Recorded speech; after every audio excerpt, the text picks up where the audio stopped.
When we talk about the space race, our minds usually jump to two moments, right? You've got Sputnik's first spooky beeps from orbit, and then you have Neil Armstrong's giant leap. But what about everything in between? What about the absolutely critical, brutal, and necessary work that bridged that gap? Well, that's what we're digging into today. Project Gemini. It wasn't the glamorous program, it didn't get all the headlines, but this was the unsung hero. This was the program that forged the astronauts and the know-how that made a moon landing even possible. And it all kicked off with this incredible, almost insane challenge. It's 1962, and President Kennedy basically throws down the gauntlet. He doesn't just say, hey, let's go to the moon someday. No, he gives a deadline. In this decade. Now you have to realize, at this point, the longest an American had spent in space was a mere 15 minutes. Think about that. The ambition was just astronomical, and the gap between where NASA was and where they needed to go, well, it was absolutely terrifying. And that right there was the question, wasn't it?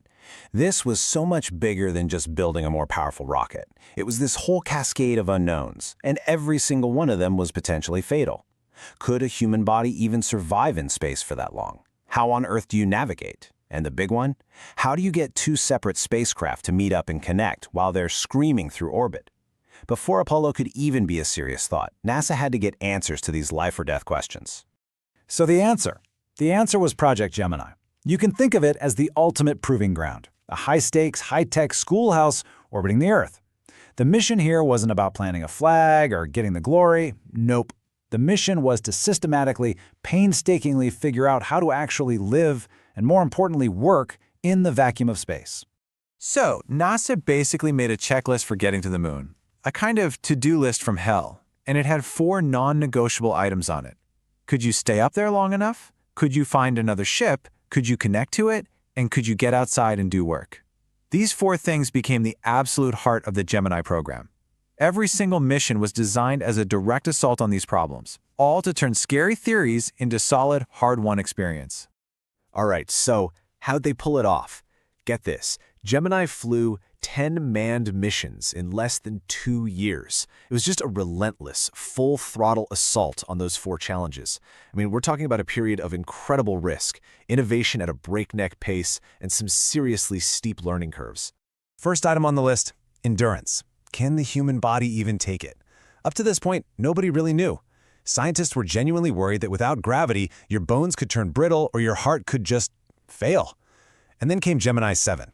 Frank Borman and Jim Lovell spent 2 solid weeks in orbit. That's 14 days, longer than it would take to go to the moon and come back. With one mission, they proved, yes, it was survivable. Huge sigh of relief at mission control. You can bet on that. Okay, next up, Rendezvous. Now this was a monster of a problem. I want you to imagine trying to thread a needle. Simple enough, right? Except the needle and your thread are both moving at over 17,000 miles an hour, and they're hundreds of miles up. The Gemini capsule had to find and creep up on this unmanned vehicle, the Agena, using an onboard computer with less power than your pocket calculator, their own eyeballs, and a whole lot of terrifying real-time math. One wrong move, one tiny miscalculation, and you don't just miss, you go hurtling off into the void forever.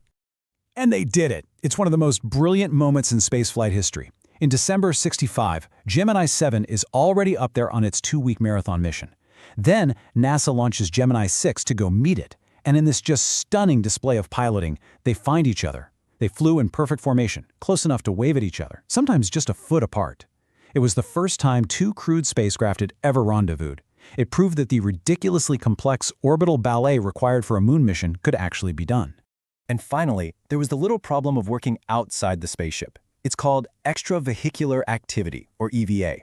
On June 3, 1965, Ed White floated out of his Gemini 4 capsule and became the first American to walk in space. And listen, this was way more than just a cool photo op. It was absolutely essential. What if something broke on the way to the moon? You had to know you could get outside and fix it. Gemini is where they literally wrote the first pages of the instruction manual for spacewalking. But beyond all the incredible engineering and the math, Gemini is really a story about human beings, about endurance and raw guts. Because these weren't just abstract mission objectives on a checklist. For the astronauts packed into those tiny little capsules, these were harrowing, life-altering experiences. And this picture really brings it home. That's the cockpit.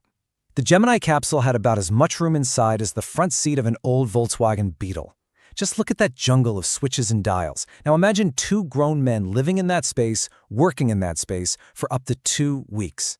It was claustrophobic, it was stressful, and it was probably the ultimate test of psychological strength.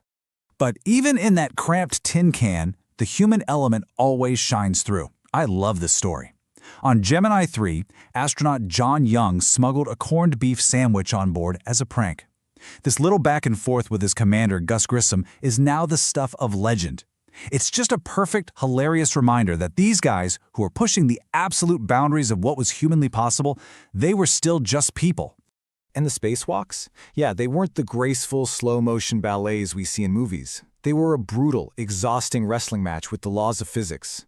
Michael Collins, who would later fly on Apollo 11, said it perfectly. With nothing to hold you down, every tiny push or pull could send you spinning out of control. His words just paint this picture of a disorienting, exhausting, and slippery struggle to learn how to work in a vacuum. So let's connect the dots here, because this is the crucial takeaway. Every single one of these tough, dangerous, hard-earned lessons from Gemini was an absolute prerequisite for Apollo. To put it bluntly, without Gemini, there is no moon landing, period. So when you really break it down, Gemini's legacy is crystal clear. It was the bridge to the moon. It took all those terrifying what-ifs and turned them into practiced, routine procedures. It proved humans could survive the trip. It wrote the book on how to meet up in orbit. It perfected docking. It turned spacewalking from a wild experiment into a real skill. And maybe most importantly, it trained the very men, Armstrong, Aldrin, Collins, who would take those final giant leaps. We all have those iconic Apollo images burned into our memories. But when you see a shot like this, you have to remember that it was right here, inside Gemini's cramped cockpit and during its grueling spacewalks, that all the skills and all the confidence were forged. Every single beautiful, triumphant moment of the Apollo program was built on a foundation of the gritty, unglamorous, and absolutely essential work that was done right here. And that kind of leaves us with one last thing to think about. We celebrate the destination, right? The giant leap. But Project Gemini is this powerful reminder that real achievement is almost always in the journey, in all the difficult, messy, and vital steps that make that final leap possible. And if we forget those steps, well, maybe we forget how greatness is truly achieved in the